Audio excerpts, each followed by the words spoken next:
Hi, everyone. I'm retired meteorologist Pat Prokop and YouTuber, and welcome to my weather and nature and garden page. And today I'm going to talk about the weather and the garden. We just had that big snowstorm last week, and it really affected the garden. Or did it? We're going to take a look at that. Also, coming up, we have Groundhog Day coming up this Sunday. What's so important about Groundhog Day, and why is it always on February 2nd? We're going to talk about that as well. But one of the things I want to do immediately is quash this rumor that we're getting another snowstorm. Absolutely not. No snow is expected in our area for at least the next 2 weeks, most likely no more for the rest of the season. And with that being said, let's go straight to the map and take a quick look at the weather conditions. And here we have it on the ECMWF. That is the model that did the best with the snowstorm. It predicted the snowstorm a good 5 days in advance. And kept on with the forecast of that. Anyway, right now, it is showing just nothing going on but mild temperatures across the southeast United States. There is the cold air off to the north and northeast of us, up into the Great Lakes states and the New England states, almost as down to the mid-Atlantic coastal states. But here in the southeast, we are where we belong. Mild weather conditions. Highs will be in the 60s, even 70s for the next several days. And no major systems coming up. We do have a rain system perhaps coming in, a very weak one over the weekend. This is along about Friday night, early Saturday morning, a little band of showers passing across the area. But then that'll move on east, and temperatures remain mild. See all these red lines over here? That's mild weather conditions, and we're going to stay that way. Rain system is moving into the west coast of the United States. Boy, can they ever use that. Will it make it as far south as the Los Angeles, California area? Well, let's take a peek at that, and it looks like it's going to stay to the north of them. But still, California is getting some rain, much needed rain across the center and northern portion of that state. And I don't see any major snowstorms, but there's one trying to develop way off to the north. Well, that's where they belong, up in the north. But for us, we're staying mild across our region. There's that storm trying to take effect. It's very weak at that, moving across the extreme northern portion of the country into the New England states, and then going on, advancing way beyond that up to 2 weeks from now. Nothing going on around here whatsoever. I want to show you this map here. This is the jet stream, and it also shows the polar vortex. Now, the polar vortex came down and visited our areas, and it liked the southeast so much, it stood around for 5 days or so. We had lows in the middle 20s, low to middle 20s, but there it is right now, way off to the north. And there's a little wave out in the Pacific Ocean. Let's put this into motion. And it shows that the polar jet will stay well to the north of us. And there you can see it stretching across the extreme northwest portion of the country down into the Great Lakes. Now, the New England states, they're going to get cold weather conditions, but again, this is January and early February. They're supposed to be cold. Anyway, we're going to stay mild. If anything, the subtropical jet will be flowing into our region over the weekend going into next week. And then the subtropical jet gets a little bit stronger and pushes back at the polar jet stream, and then the polar jet stays off to the north and remains north of our area. There you can see it, well off to the north, cutting across the upper Mississippi Valley into the Great Lakes and New England states. And then for us, again, it's basically the subtropical jet that's going to be dominating our region, and that gives us mild and sometimes moist conditions, but this time it looks like just mild weather conditions, and that will prevail for the next couple of weeks. All right, let's take a look at a longer view of that. And this is the climate model, and it shows the expectations of how temperatures are going to vary from the normal. This is not the actual temperatures. These are the variations of the normal. And normal high for us right now is about 62 degrees. Normal low is about 40. And for the remainder of this week into early next week, it is indicating that temperatures will be above normal, if anything, much above normal for us. Now, if we look at week number 2, we remain above normal. Now, the northwest portion of the country into southwest Canada is going to be suffering some very cold air in that region there, but not us. And then looking at the Week number 3, we remain above normal. Normal high now during this period is about 63, 64 degrees. So we're going to stay mild. And then going into week number 4, mild. Week number 5, mild. Week number 6, mild. You know, with mild temperatures like these, you don't get any snow. But speaking of snow, this is what the garden looked like last week. That's my Brussels sprouts and broccoli, basically. And the plants were not protected whatsoever. How did they do during this cold wave and the snow and sleet that fell across the region? Let's go out in the garden.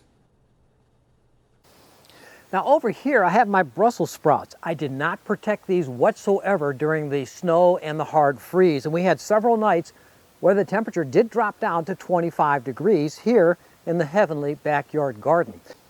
We saw what it looked like last week. Look at it now. The temperature this afternoon is now already warmed into the lower 60s, and there's a little bit of a angry leaves, I suppose you can say, but the rest of the plant is doing very well, and I'm even getting some small Brussels sprouts developing along the stalks.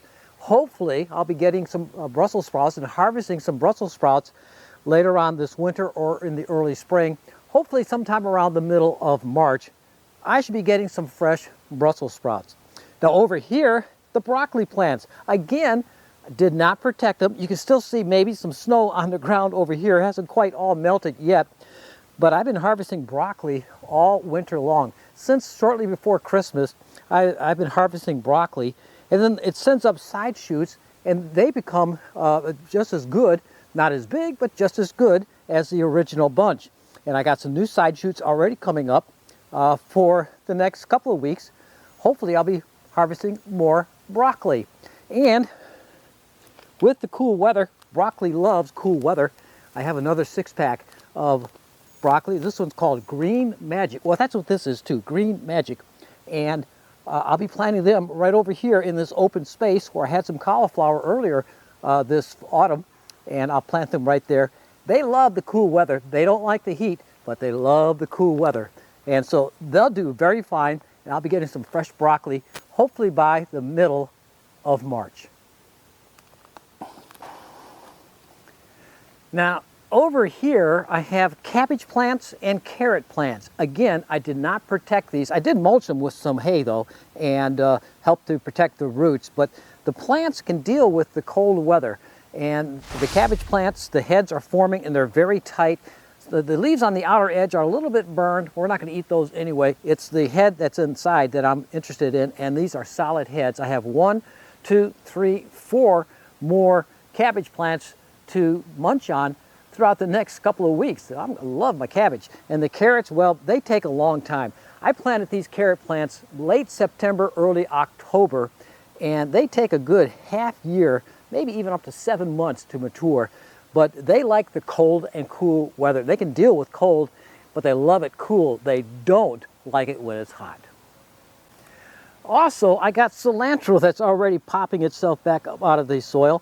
Cilantro, like the carrots and the cabbage and the broccoli and cauliflower and Brussels sprouts, like it cool. They don't like it when it's hot. So this is their time.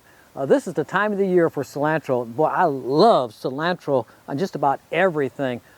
Fish, I love it on chicken, turkey, just about everything that's white. Cilantro just goes hand in hand. And it's nothing better than growing your fresh cilantro in the garden. Now, potato plants, I had them covered and I had them packed with this packing paper as well. And they took a beating. I mean, the tops are all frozen and they're dead. However, the plant is not dead. I still have a lot of green, healthy stalks coming up, and they're already showing signs of new growth coming along. So even though the tops of the potatoes don't look all that great, the plants are still alive, and I'm going to hope I'm going to get a batch of potatoes in this area here by the end of February. Meanwhile, I'm getting ready to plant my spring crop of potatoes that I usually plant around Groundhog Day. Let's talk about Groundhog Day. So this Sunday, February 2nd is known as Groundhog Day. Now, Groundhog Day always falls on the second day of February. There's a reason behind that. It has to do with the orbit of the Earth and the seasons. Obviously, you know, we have the four seasons: winter, spring, summer, and fall. And if you take a look at the four seasons on the chart here, you can see that the winter solstice, the spring equinox, the summer solstice, and the autumn equinox. Now, in between those equinoxes, and they're known as quarter days, are known as cross-quarter days, the time between the quarter days. So, in other words, the time between the winter solstice and the spring equinox is a cross-quarter day, and that happens to fall right around February 2nd. Now, the February 2nd is also known as the Feast of Candlemas, and that's where the groundhog comes in. It was back in the legends, back in Germany and Norway, I believe, in those areas there.